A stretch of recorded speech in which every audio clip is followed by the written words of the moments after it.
near mint condition, the Homo Collected Edition. That cover's so awesome. Absolute format is the best way to own this store. Time to empty those wallets and fill those shelves.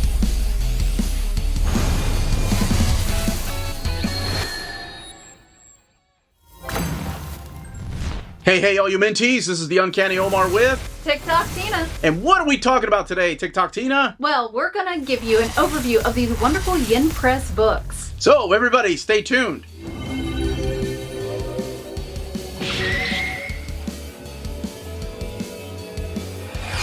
Welcome back, all you mentees. And I just wanted to say, before we start, thank you to Yen Press for sending us these new releases. So yes, we are going to be talking about several different types of books today. In the description of the video, we do put the timestamps in case you're wondering about a title or a cover. And speaking of covers, some of them can be a little misleading, so we'll let you know ahead of time if Some it's... of these are a little mature. I was going to say, we'll let you know ahead of time if they're mature content or not. But before you go anywhere, please don't forget to what, Tina? Smash that like button. Smash that like button. Okay, ladies first, what are you going to talk about first? I'm going to talk about one of my favorite new reads this time around. In Another World, My Sister Stole My Name. That name is awesome. It's a wonderful title. That name is awesome. As I said, I wanted to start with my favorite read from this grouping. This is a new series, obviously, Volume 1. In Another World, My Sister Stole My Name. And what a title, as Omar would say. This is, of course, teen, so it does have language, teen. It's more of a shoujo volume, of course, the love interest. It is sort of an isekai. It is a going to another world, not reincarnation. This book retails for $13 USD. It contains 164 pages. The art is by Ni Kurome, and the original story is Kotoko. So we start off, I always love these color pages. Like when you open up a book and you're not exactly sure if the characters will match the way they look on the color, or the cover. You open it up and you immediately get the first spread with color, and it's just gorgeous artwork. We have our content page, and this is a nice glossy page. Paper stock is your sort of usual manga pages. It's not thin and really cheap. It is a sort of thicker sort of paper. We start out with our main protagonist, who has a sister, obviously named Karen, which is perfect because her sister really does end up being a Karen. But Ichika is the main character. She has this mirror that lets her talk to another world, a person, a prince in this other world.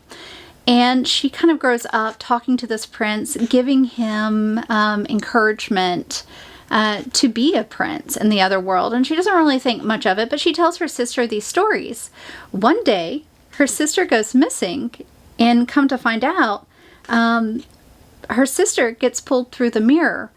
And then she herself gets pulled through the mirror, and she finds out, obviously, that her sister stole her name.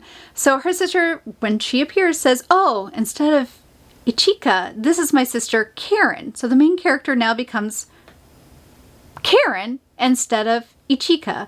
And her sister takes her name of Ichika. So we kind of find out that for whatever reason, the sister has decided that she wants to be her sister. She is the one that should get all the kudos for giving the prince, I guess, accolades or encouragement. And that her sister is now betrothed to the prince that she talked to all the time. And I think there's more going on here in this book. And this one really left me wanting more. Some shoujos, you kind of feel exactly where they're going to. And I think I know where this one's going to, but I'm all in for it because there's obviously her sister's prince, which she's now engaged to. And then the main character, there is the second prince that she becomes engaged to. But the prince, the secondary prince, I guess the second in line to the throne, he's not into his fiancée, and he doesn't like the main character's sister. He is not aware, none of them are aware of the switcheroo between the main character, who is actually named Ichika, and her sister, who's actually named Karen. Remember, their names have been switched. So it's kind of a flop on multiple ways. It is nice and juicy in all the right ways for a shoujo. If you've never heard of Oshi No Ko, you might be under a rock, or at least hiding away from manga. Oshi No Ko has sort of taken Japan at least by storm, and I think it's taken us by storm here in the US on stateside. This is Oshi No Ko number 7. It is newly released from Yen Press.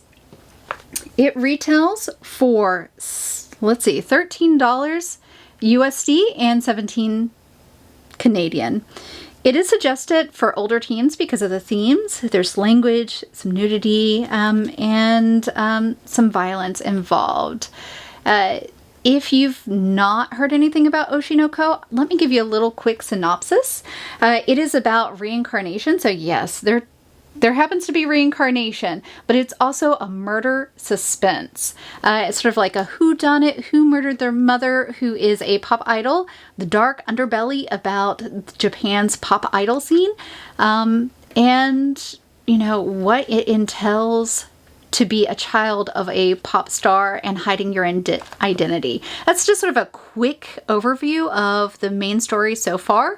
In Volume 7, we are finishing out Aqua, who is one of the reincarnated children of Ai, who's the pop singer that was unfortunately murdered, and we're still trying to find out who murdered her.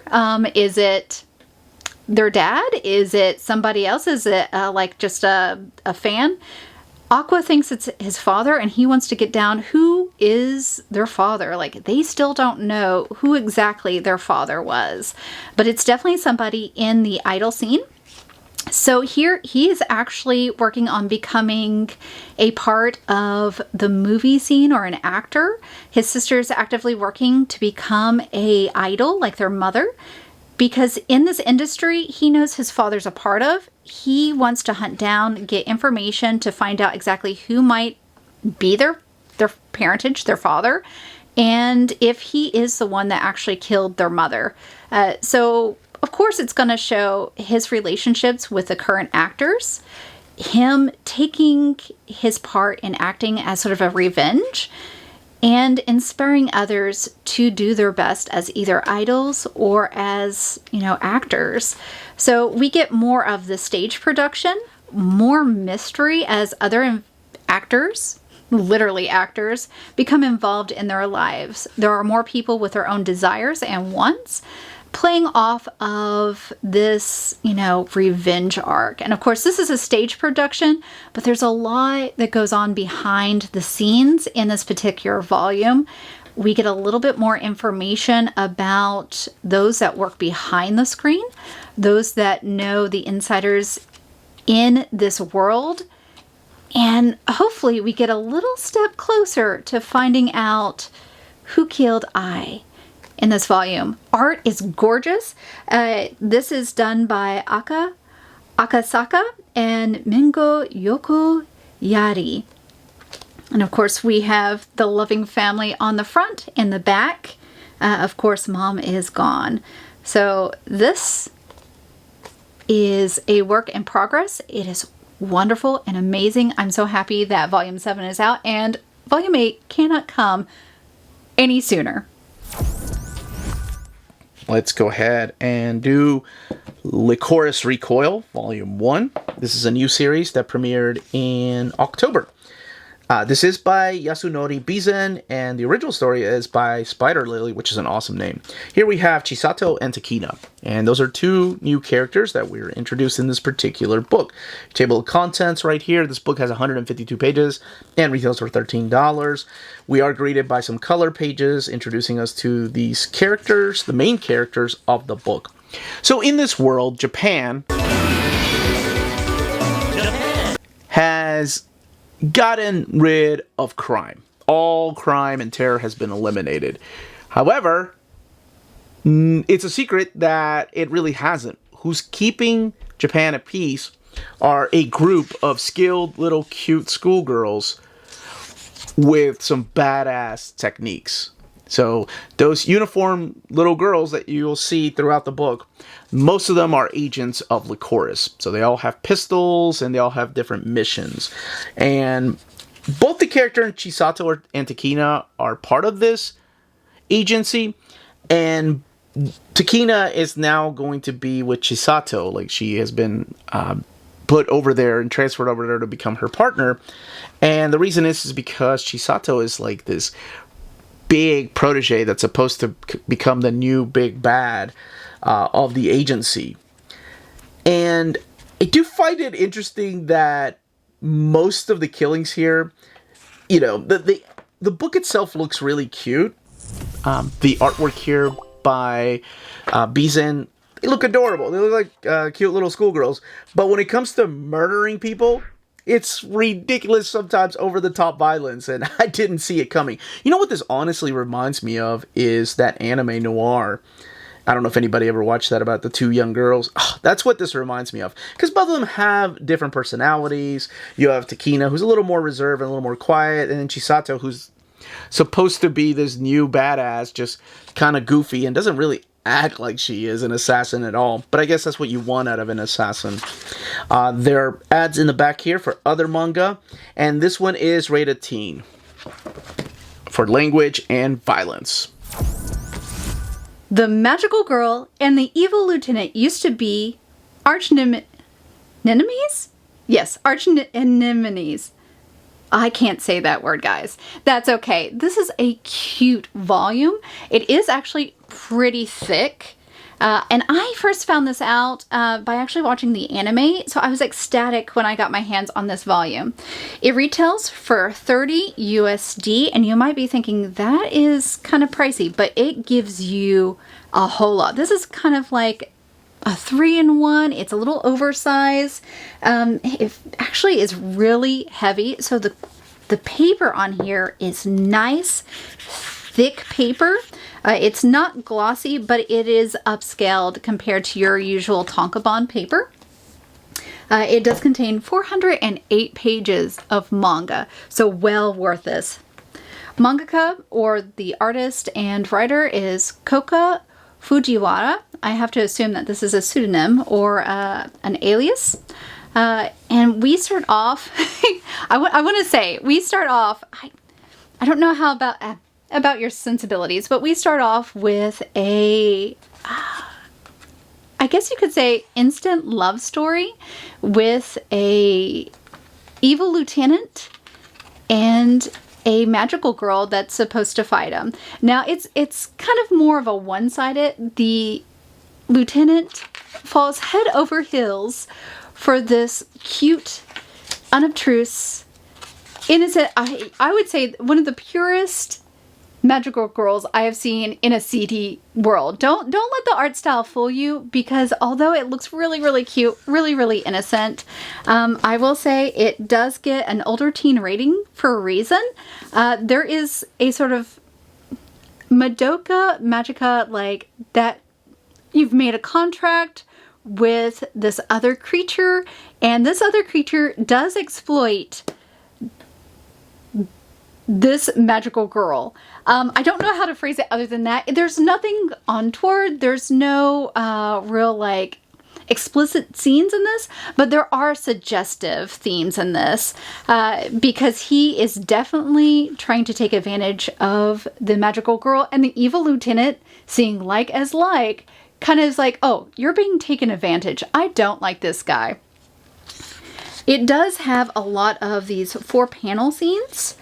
So it feels very like one note at first. I do love each little section has a title that pairs very well with what's going on. Like, but if you put it in like that, and that's why I said it does have suggested themes, guys. So definitely older teens on this one. The art is gorgeous.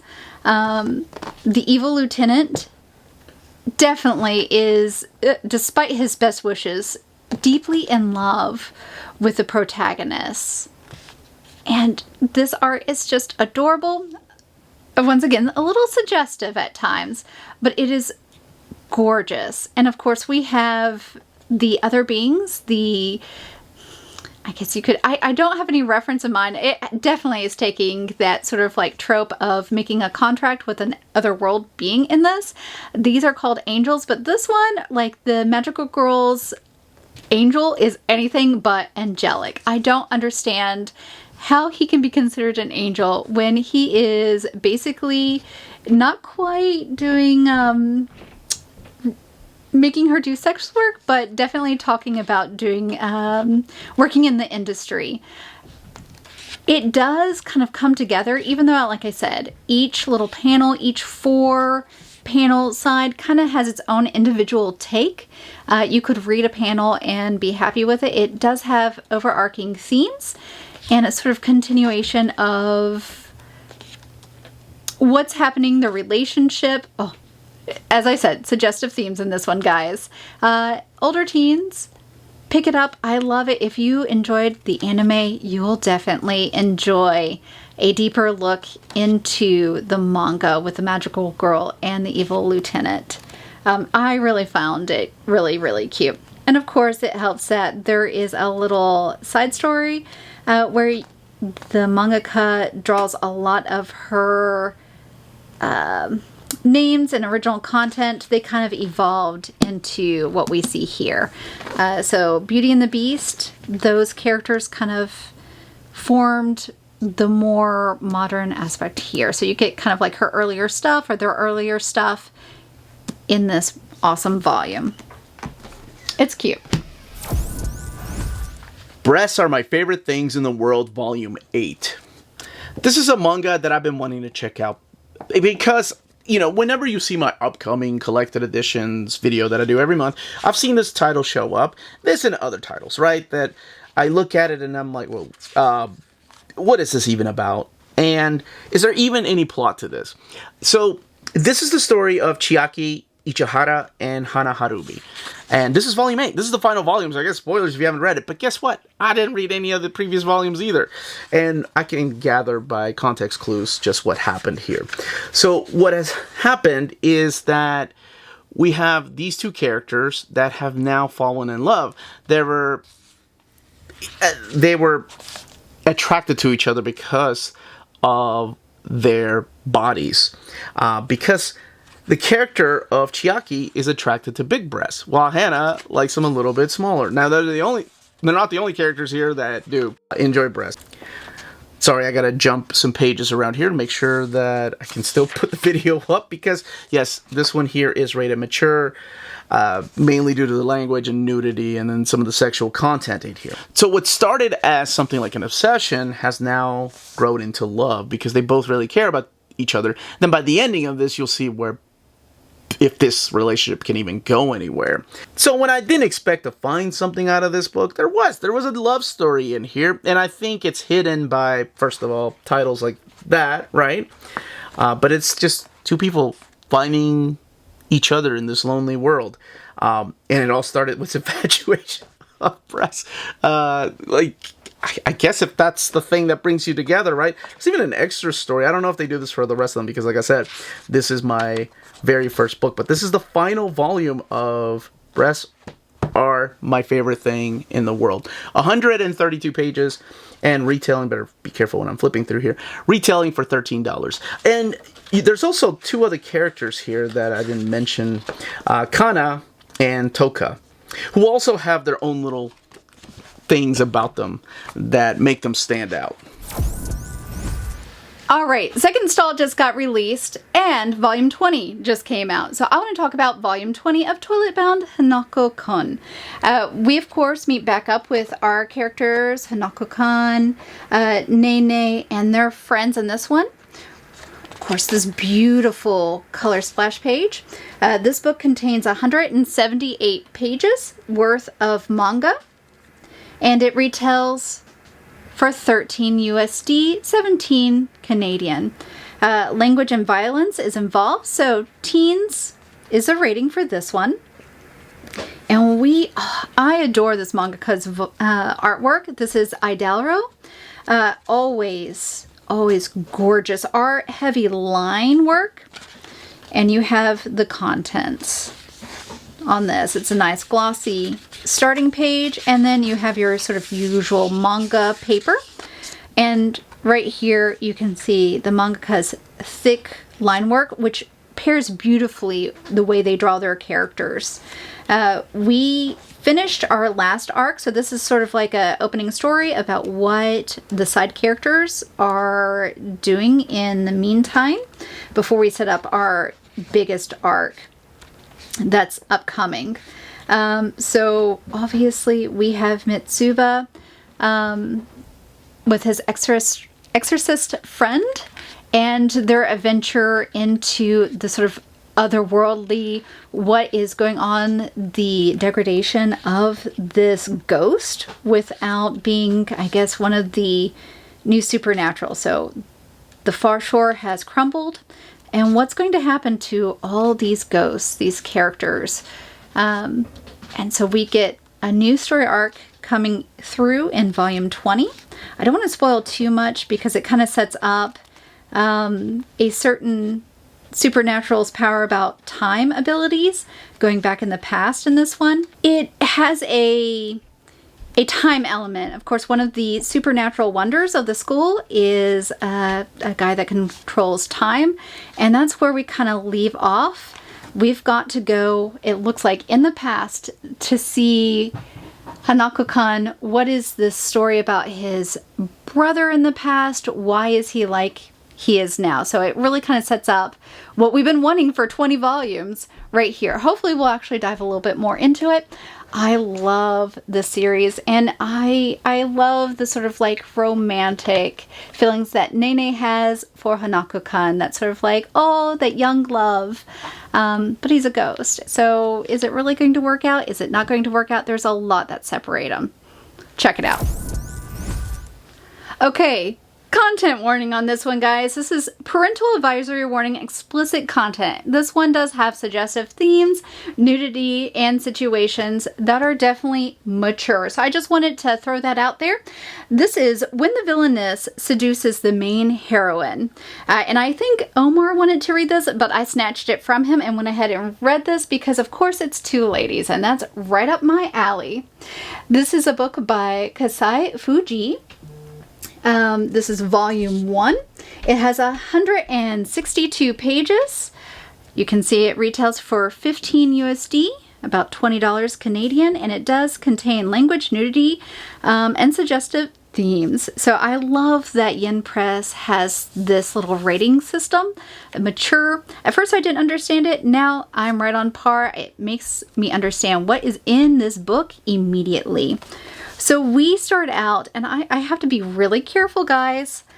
We start out with the main heroine who, I guess, seduces the prince from the villainess, which it always makes it seem a little bit weird when the heroine is actually the one who seduced away the prince from the villainess. But the villainess honestly could care less. She's actually like, hey, you know what? That's fine. But you know what? I could care less about the prince. I'm glad that it's over. I actually like the sweet heroine.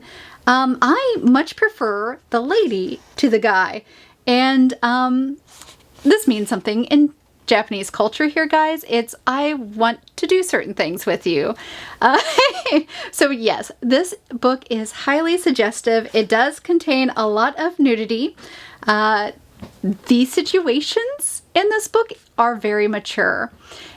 It does not come out to complete any certain acts, but it is very suggestive. So if you want a little tantalizing read that leaves you wanting a little something something, and you're into women who love women, this Omar, this book is not for you. What? Well, it could be. Actually, it might be. I'm it into probably women. is. You are into women. Women who love women? Don't answer that. Don't answer that. Anyways, this book for ladies. For ladies. I'm so sorry. I got excited. You were talking about that book. And men who like ladies who like ladies. Glitch. Volume 4. Now I'm going to go ahead and say this is the final volume, so if you haven't read volumes 2 and 3 or 1, maybe go back to my previous video where I did review volume 1, because I loved it. I thought it was great. And this is all by Shima Shinya, and again, the final volume. And we do get glossy paper stock at the beginning. Now, this is all about the siblings Minato and Akira that have moved into a new town, and the town is glitching out. What seems to be ghosts could be something else from another dimension. So both of them kind of explore, and their exploration and curiosity grow into relationships with other people. So that's what's happening through here. They're studying this phenomenon and have been studying the phenomenon for years. So it's a compelling story, and I mean, there wasn't really a lot of creepy imagery through here, but I like the idea of things glitching out as the investigation progresses. And in this particular volume, we take a step back from the siblings, and this focuses more on the characters of Hideno and Hirata. I don't want to say what ends up happening to Hirata, but it does change the dynamic of this group of people. This one's a little bit different. This one has 196 pages. In the back, there are some ads for other manga. And it's a little bit bigger, too. So not only is it 196 pages, but it's also a little bit bigger, like this. And it retails for $15. And that ends Glitch. All right, I'll Become a Villainess, who goes down in history. This is another isekai, I've been reborn into this automate. So in I'll Become a Villainess, who goes down in history, by Akari Hoshi, which is the original story, by Izumi Okido, and character design by Jun Hayase. We meet a girl who realizes when she turns 7 that she has been reborn as the villainess in her favorite love story.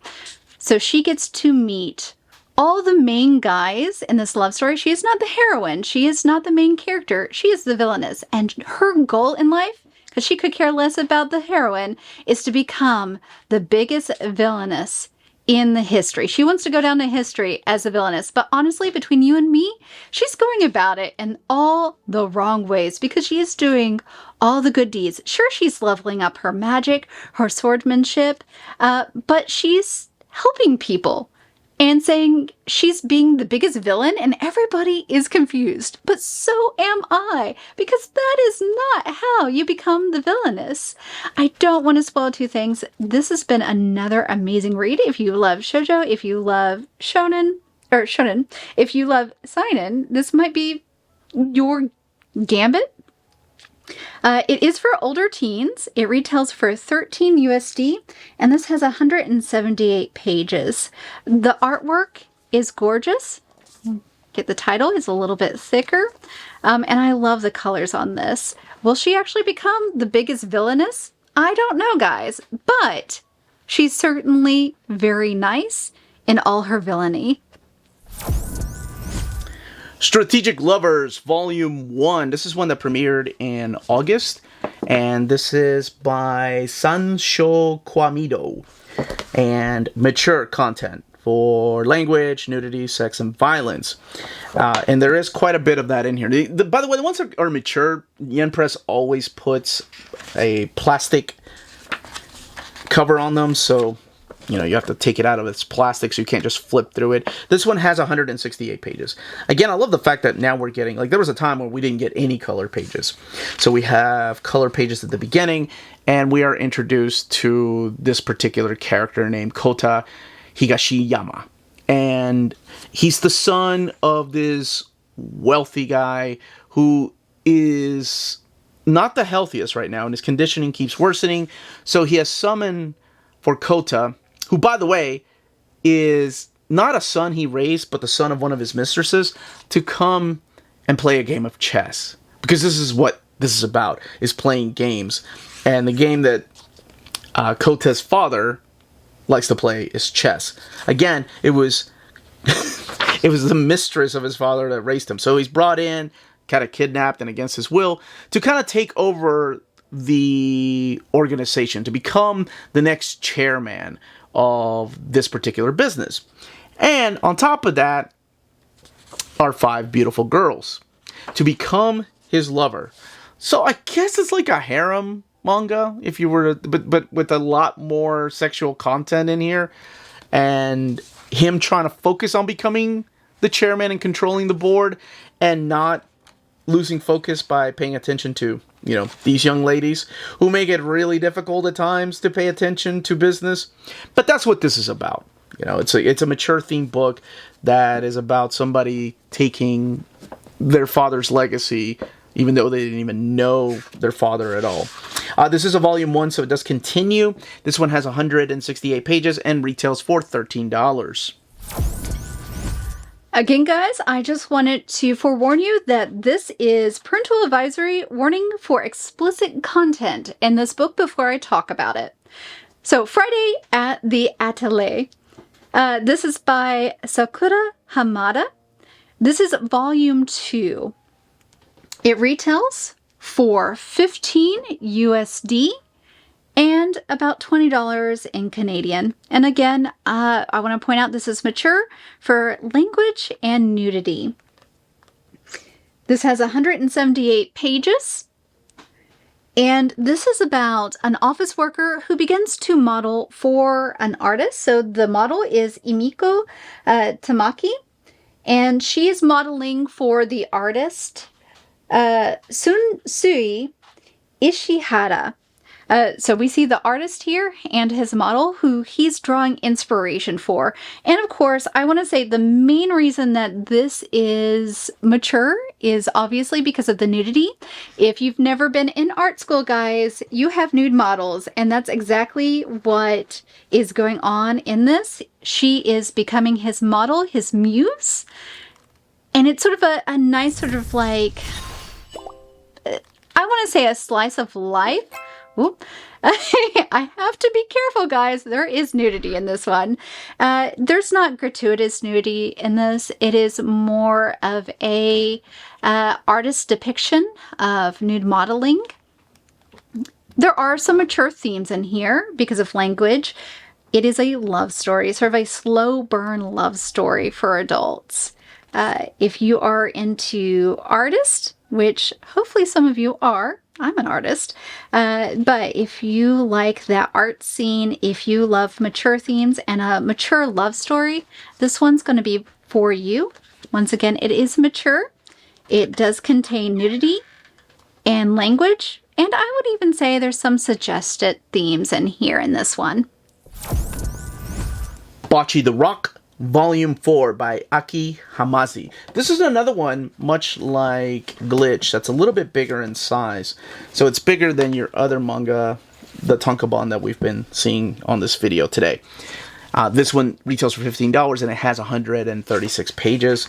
And again, it has some comic strips on the right-hand side.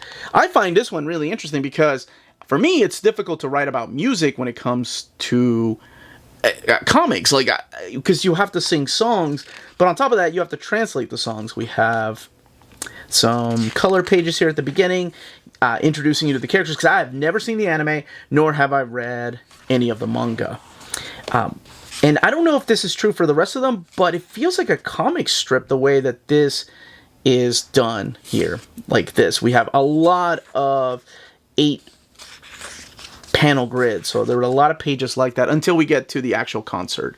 So the premise of this is all about a young girl, just gathering from what I read in here, who was kind of a loser at school, and Hitori, that's her name by the way, wants to be a rock musician. So she makes some friends, and together they become a band. It's the Kisoku band. So the Kisoku band is made up of Hitori, who is Bocchi, hence the title, Bocchi the Rock. It's also Nijika, that's her name, Ryo, and then Ikuyo. They all play a part of this band. And in this particular volume, they're going through a Riot music festival, which is funny because that's where my cousin is right now, at a big music festival. This one here is rated teen, and it's mainly due to the language. But when it comes to the concerts, like when they actually perform, the panels change. So it goes from these like 8 panel grids to actual splash pages sometimes. But most of the time, it feels like I'm reading a comic strip. And there's nothing wrong with that. I've read other manga like that. And I don't know how many volumes there are of this manga, but I really liked it. And now I want to check out the other volumes. But there's ads here for other manga as well. And then some of the translation notes that you get in the back of some manga. Oh, and speaking of translation, for the most part, the translation is done within the panels here, as well as the other books I'm talking about today. Or, sorry, Tina, we're talking about today. Last but not least for my reviews is the Hachioji specialty Tengu's Love. I love any story that has monsters or yokai, so I knew immediately I was going to love this when it is the Tengu's Love. So if you guys don't know, Tengu is sort of like a crow yokai, and this is like a crow monster's love story, or how she falls in love. And in this one, it is the girl that is the monster, not the guy. I usually read the opposite. Anyways, this does contain 244 pages. This is by Tomo Now. It retails for $13 USD, and once again, we can see Yin's lovely rating guide here. It is for teens, and it does contain language. So, not older teens. Honestly, I don't remember any harsh language in it, reading over it, but they do indicate that it does have some language. So, we follow a human who's the main character in this one, Kotaro. He's human. He is from a village. Unfortunately, his parents have passed. He's left the village, and he really doesn't have that much memory that he remembers of the village. But once his grandparents pass, he heads back to the village to kind of live in the home, decide what he's going to do next, and he starts sort of remembering these really weird memories about this girl with wings. And what do you know? We actually meet the characters pretty quickly because remember, guys, this isn't a story really about how they met. I mean, it does bring memories of how they met, but this is their love story. So we meet the Tengu, and her name in this village is Hime, or princess. So she's the princess. She is actually the clan leader. And apparently, if you meet someone under a tree a couple of times, you're fated to marry, and that's exactly what's going to happen. So congrats, newlyweds. But it's his conundrum of being engaged to this yokai for a wife, trying to hide her from all the villagers, and remember all these memories that long, long ago forgotten. He's apparently met her in the past, but we kind of see her falling in love with him and him falling in love with her all over again as an adult, which is exactly how it should be. So it's really cute, it's heartwarming, and there's a little bit of funny moments here and there as they navigate their new life together, or their soon-to-be life together, because remember, they're only engaged in this one. I guess in her culture, she's already married, but to him, it's sort of this engagement, this strange engagement with this yokai creature. Woo, this title. Rejected by the hero's party, a princess decided to live a quiet life in the countryside. Volume 1. What do you all call this? 180 pages, $13. Again, color pages at the very beginning where we get to see our princess here going on an adventure and then being exiled from the kingdom that she is part of by Chancellor Julian over here. And the reason I know this is because later on this same scene is played out again. So this is the world of Princess Rizlet of Logervia, I believe is how you say it, who not only was royalty, but was also a brave warrior. Now, when she's a warrior, she is known as Rit. So she enlists herself as a mercenary to the front. She ends up defending her home against all these demon clans and demon lords that are coming to attack her. However, she is exiled from coming back to her own country. So she's thrown out. And now she has to go out and, I guess, either stay Princess Rizlet or become this mercenary and own it of Rit. And the reason she was thrown out is because she was just too good at everything. That she was succeeding at everything that she did, including monster hunting and protecting this land, which didn't seem fair to the other offsprings of the king. So that's what this volume is about. And in here, you're going to see other people that meet her in this party and become, this is your stereotypical RPG type of story that I love. I love stuff like this. However, this one is mature for language and violence, though. And I don't know why, because this to me really felt like a teen book. Didn't really feel like a mature book. Well, maybe they know better than I do. But the violence in here is no more violent than some of the other teen books I've seen.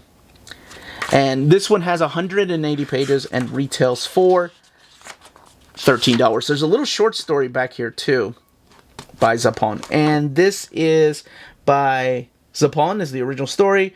Mutsuki Higashioji is the artist, and then the character design by Yazumo.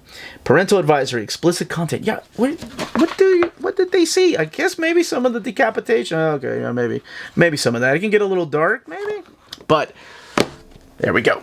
If you're interested in purchasing any of these books from Yen Press, please check out our sponsor. CheapGraphicNovels.com, your online home for graphic novels and collected editions up to 50% off cover price. They have excellent shipping and prompt and helpful service. Check out their bargain deals for up to 90% off cover price. And don't forget, the CGN also takes pre-orders. That way you don't miss out on the hottest releases. And they are currently running a special promotion for you Minties. If you're a first-time customer, after receiving your order confirmation email, reply back to that email and let them know Near Mint Condition sent you their way. They will then apply a free shipping promotional credit to your next order in the US. Cheap Graphic Novels, your source for the hottest books with the kind of deep discount, quality shipping, and customer service that will keep you coming back for more. And that was the overview of these recent releases from Yen Press. If you have any questions, leave your questions down below. And a small reminder to what, Tina? Smash that like button. If not caress it? Not caress it. I mean, some of these books would lead you to believe... Whoa, hey, easy now. We're wrapping up. Absolutely. Okay, Anyways. I gotta quiet her up because she's gonna get me canceled. Everybody, thank you for watching. If you have any questions, leave those down below. And if you're interested in seeing more of manga overviews, let us know what titles you want to see. Stay healthy and safe out there. Thank Much you guys. love. Much love. You interrupted my much love, you jerk.